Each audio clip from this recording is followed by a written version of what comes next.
अस्सलाम वालेकुम। मैं हूं नवीद सिद्दीकी। अहम तरीन शॉकिंग किस्म की रिवलेशंस और डिस्क्लोजर के साथ मैं हाज़िर हुआ हूं आज के व्लॉग के साथ। और सबको पता होगा कि एक महीने से भी कम वक्त हो चुका है शाम की बशार अल असद हुकूमत के गिरने का।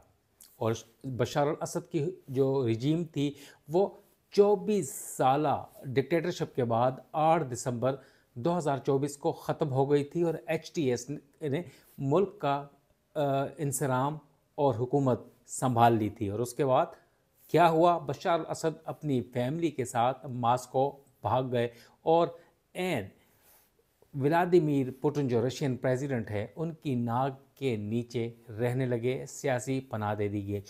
उस वक्त से लेके अब तक एक महीने से भी कम वक्त हो गया है और बशार अल असद की जो हुकूमत गिरने के बाद बशार अल असद ख़ानदान कई मुश्किलात का शिकार हो चुका है। बशार अल असद के साथ मास्को में क्या ऐसा हुआ जिसने तूफ़ान बपा कर दिया है, गो कि अभी इतनी वायरल ख़बर नहीं हुई, मगर इसने रशियन हुकूमत, रशियन प्रेसिडेंट, रशियन इस्टेब्लिशमेंट और पुलिस को परेशान करके रख दिया है कि बशार अल असद के साथ क्यों कर ऐसा हुआ, किसने ऐसा किया, हुआ क्यों और किसकी ईमा पर हुआ, और इतनी टाइट सिक्योरिटी और इतने बड़े प्रोटोकॉल और इतना सिक्योरिटी लैब्स क्यों हुआ, बशार अल असद को मुश्किल में क्यों डाला गया। इस हवाले से हम आपको तमाम तर तफसीलात से आज आगाह करेंगे।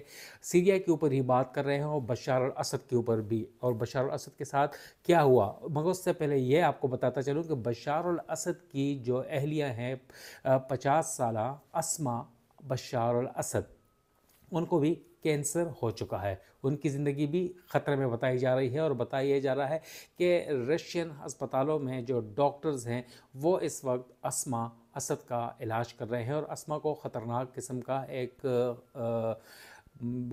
कैंसर लाहक हो गया है। और डॉक्टर्स का कहना है कि 50% यानी 50-50 चांसेस है अस्मा असद के बचने में, और उसका इलाज इस वक्त किया जा रहा है। ताहम डॉक्टर्स जो हैं इस हवाले से बात करने से गुरेज़ा हैं और बशार अल असद और अस्मा अलग अलग मास्को में ही मुख्तलिफ अपार्टमेंट्स में रह रहे हैं। और बशार अल असद का जो ख़ानदान है, बशार अल असद का जो भाई है माहिर बशार अल असद, वो भी हाउस अरेस्ट हैं और उन्हें भी मास्को छोड़ने की या रशिया छोड़ने की इजाज़त नहीं है। और बशार अल असद की जो अहलिया हैं अस्मा असद, उन्होंने एक रशियन कोर्ट में पेटिशन भी दायर की हुई है कि तलाक या खुला दी जाए उन्हें, मगर अभी तक इसके ऊपर रशियन हुकूमत, रशियन पुलिस या दीगर इदारे बात करने से गुरेज़ा हैं। अब हम आते हैं बशार अल असद के साथ जो वाक़या हुआ है मास्को में। क्या हुआ है, Bashar al Assad Russian president Vladimir Putin के बहुत करीबी दोस्त हैं और एन उनके नाक के नीचे एक हाई सिक्योरिटी जोन में बशार अल असद एक अपार्टमेंट में रह रहे हैं। पॉलिटिकल असाइलम उन्हें दिया गया है और मगर उनके ऊपर बहुत ज़्यादा चेक है और उनके इर्द गिर्द सिक्योरिटी का बहुत बड़ा हिसार है। उस वक्त से लेके जब से 8 दिसंबर 2024 से वो मास्को में आकर रहने लगे हैं और सियासी पनाह उन्हें दे दी गई है, उनके ख़ानदान को भी, मगर उनके भाई को अभी तक सियासी पनाह नहीं दी गई।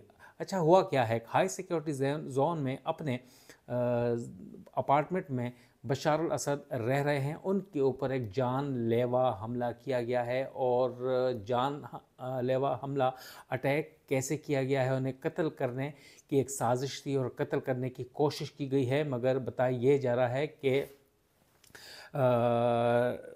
रशियन कैपिटल मॉस्को में एक अपार्टमेंट में जब वो घर पे थे तो उन्हें जहर दिया गया है, ख़तरनाक किस्म का जहर दिया गया है। और इस हवाले से अभी तक तफसीलात सामने नहीं आई, ना ही रशियन मीडिया, ना Russian government, Kremlin, Russian hospitals, police या उनकी फ़ौज या इस्टेब्लिशमेंट इस हवाले से कोई भी बात करने से गुरेज़ा हैं। हाँ ना में कोई जवाब नहीं दिया जा रहा। हुआ क्या है, ज़राए के मुताबिक बशार अल असद को ख़तरनाक किस्म का जहर दिया गया है और वो कौन दे सकता है, इस हवाले से अब रशियन पुलिस और इंटेलिजेंस एजेंसीज़ महव गुफ्तगू भी हैं, इन्वेस्टिगेशंस कर रही हैं कि कौन बशार अल असद को जहर दे सकता है, कौन उनके ऊपर हमला कर सकता है, किसको फ़ायदा हो सकता है। क्या तकरीबन कुछ 1 माह से भी कम वक्त में रशियन एक जर्नल भी हाई सिक्योरिटी जोन में मारे गए थे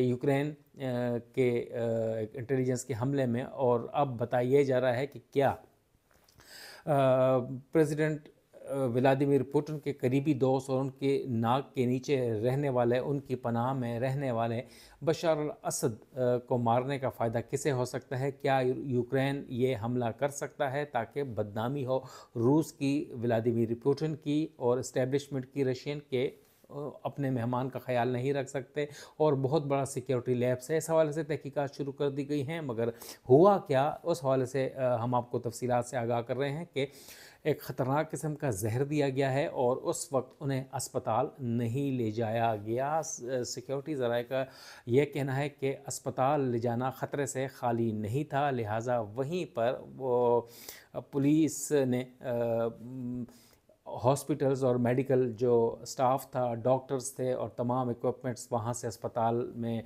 से घर मुंतकिल किया बशार अल असद के। और उनके घर में एक अलहदा ट्रीटमेंट रूम कायम किया गया और वहीं पर उनकी ट्रीटमेंट इस वक्त जारी है। और जब जहर देने के हवाले से उस वक्त इंकशाफ हो कि जब उनके को टेस्ट किए गए, जब उनके सर में दर्द था, सीने में एक कंजेशन थी और मुख्तलिफ उनके वॉमिटिंग हो रही थी, तो उस हवाले से डॉक्टर्स ने फिल फॉर उनके लैब टेस्ट किए, मेडिकल टेस्ट किए, जिससे पता चला कि उन्हें ख़तरनाक किस्म का जहर दिया गया है। मगर डॉक्टर्स का वहाँ पर बर वक्त पहुँच जाना, उससे बशार अल असद की ज़िंदगी फ़िलहाल ख़तरे से बाहर बताई जा रही है, मगर उनकी हालत अब भी इस वक्त तशवीशनाक बताई जा रही है। उन्हें इंटेंसिव केयर में रखा गया है, अस्पताल मुंतकिल नहीं किया गया। ताहम अस्पताल का अमला, अस्पताल के इक्विपमेंट्स, अद्वियात और एक इमरजेंसी रूम उनके घर पर ही बना दिया गया है और उनकी वहीं पर ट्रीटमेंट की जा रही है और सिक्योरिटी बहुत सख्त कर दी गई है। और उनके इर्द गिर्द जो सिक्योरिटी का हिसार था, उसमें जो लोग थे, उनके घर के जो मुलाजिमीन हैं, अब उनसे पूछगछ की जा रही है कि कौन लोग आए थे, उस जहर कैसे दिया गया खाने में उन्हें। तो ज़ाहिर है उनके घर के लोग, अंदर जो उनके खानसामा था, उनके किचन था, उनके दीगर स्टाफ है, जहर वहाँ से दिया जा सकता है। और कौन इसके ऊपर हमला कर सकता है, रशियन इंटेलिजेंस के कान खड़े हो गए हैं। रशियन इंटेलिजेंस ने इस हवाले से तहकीकात शुरू कर दी हैं और इस वक्त उनके जो इर्द गिर्द जो इलाका है, हाई सिक्योरिटी जोन पहले ही था, उसके ऊपर मज़ीद सिक्योरिटी सख्त कर दी गई है। अंदर का जो उनके घर का अमला है, काम करने वाले मुलाजिमीन हैं, उनके जो शेफ्स हैं, कुक हैं, उनको भी तब्दील करने की इतलात आ रही हैं। और इस वक्त मुतज़ाद इतलात हैं उनको जहर दिए जाने के हवाले से। रशियन मीडिया इसके ऊपर गुफ्तगू नहीं कर रहा, ताहम ये ज़राए से खबर निकली है मॉस्को से, और बहुत बड़ी खबर है, क्योंकि अस्मा असद जो हैं, उनकी मिसेस, वो पहले ही तशवीशनाक हालत में हैं, इन्हें भी जहर दिया गया है और उनके भाई भी मुश्किलात का शिकार हैं। और बशार अल असद ख़ानदान जो है, जिसने 54 साल सीरिया के ऊपर हुकूमत की, हुक्मरानी की, डिक्टेटरशिप की, और 24 साल कम अज़ कम जो हैं वो बशार अल असद बराजमान रहे सीरिया में।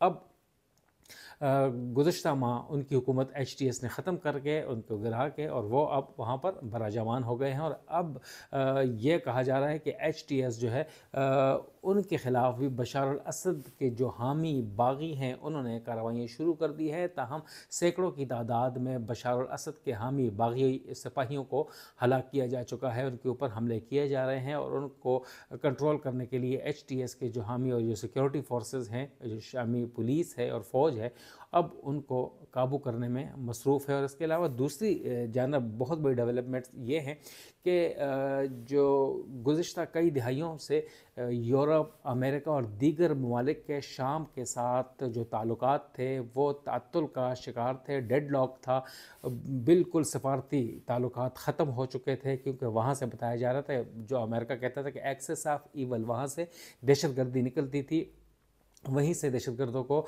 मुबैना तौर पर असलहा फ़राहम किया जाता था, जो कि वेस्ट अमेरिका और इसराइल के ख़िलाफ़ कार्रवाइयाँ करता था। लिहाजा अब बशर अल असद हुकूमत के जाने के बाद HTS की यहाँ पर हुकूमत है, उनके जो डिफेक्टो लीडर हैं अहमद अशरा, उनसे मुलाकातों का तांता बधा हुआ है और मुख्तलिफ़ ममालिक के वज़राए ख़ारजा इस वक्त शाम में मौजूद हैं। रोज़ाना की बुनियाद पर वहाँ पर लोग आते हैं। जर्मनी, फ्रेंच और दीगर जो यूरोपियन कंट्रीज़ के फॉरेन मिनिस्टर्स हैं वो वहाँ पर उनके पास मौजूद हैं। अमेरिकन डेलीगेशन भी आया था और इम्कान यही ज़ाहिर किया जा रहा है कि जल्द इजरायली डेलीगेशन भी आएगा, मगर इसराइल की और सिहोनी फ़ौज की जानिब से वहाँ पर गोलान हाइट्स काबू करने के बाद अब मुख्तलिफ़ ठिकानों के ऊपर हमले किए जा रहे हैं। और HTS के डिफेक्टो लीडर अहमद अशरा का ये कहना है कि अमेरिका इसराइल से वो हमले रुकवाए तो हम इसराइल से बातचीत करने के लिए तैयार हैं, उनको तस्लीम करने, उनके ताल्लुकात, सफारती ताल्लुकात